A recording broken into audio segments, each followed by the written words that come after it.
Hey, good morning, everyone. Grace and peace to you. What a beautiful Wednesday morning, this April Fool's Day.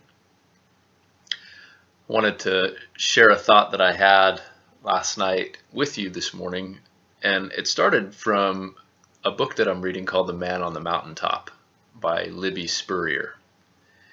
And the book is about a man who decides to leave the world after he experiences a deep loss of his wife and children.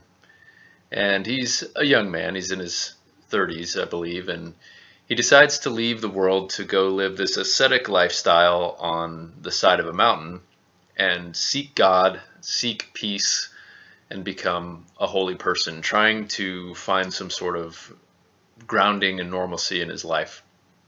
And he achieves this. He becomes a deeply holy person, and people around the world learn of him as the holy man. And so they flock to him to seek out his advice and ask for remedies to the problems that they're experiencing. But because there are so many people, it's pretty common for the average person to wait about a month in line. And so you can imagine all that that involves. They're leaving their home, they're leaving their loved ones, they're leaving everything behind to go stand in line for a month to seek an audience with this holy man who they don't even know. So he has these monks that are living with him, and they're disciples of his who have become friends, and they're learning from him for years.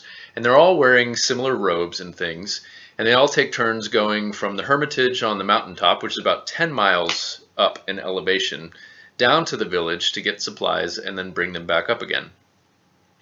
And so unbeknownst to the people waiting in the line, Joe, the holy man, is passing them multiple times a week, going up and down getting supplies, along with his disciples and things like that, but nobody really knows what the holy man looks like.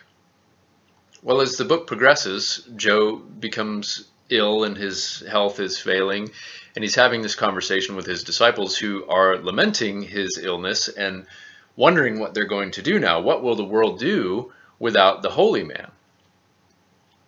And Joe remarks to them, he says, well, are you not holy men and women? Why can't one of you or all of you be the holy man? Nobody really knows what I look like, and so it doesn't really matter.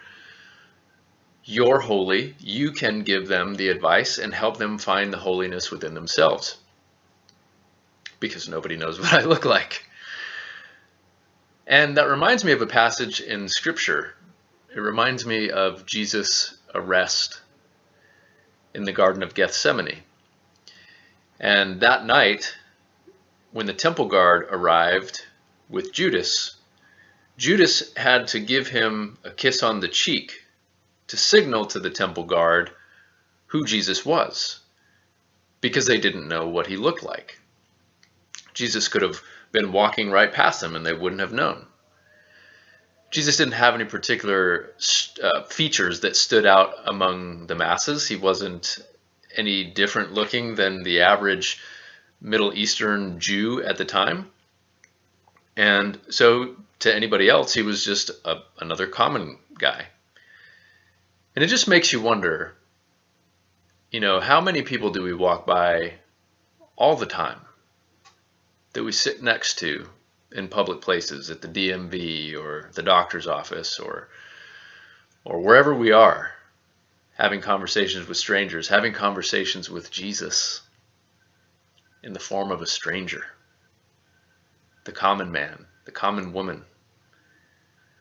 We might not ever know. How many opportunities, I wonder, do we have to be Jesus for somebody else? To be the holy person, to speak truth and love and have compassion for the people that we meet. How can Jesus be in the world now? It just makes you wonder. So I leave you with that. I leave you with that thought and that notion of Jesus being in the world, in the stranger. And I hope that you somehow find that to be helpful and constructive and encouraging, And I am encouraged by these meditations that we've been doing every morning, as I hope you have been too.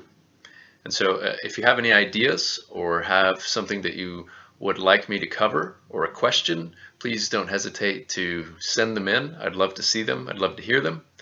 And I hope you're all doing well. I hope that I see you back here tomorrow morning for another meditation.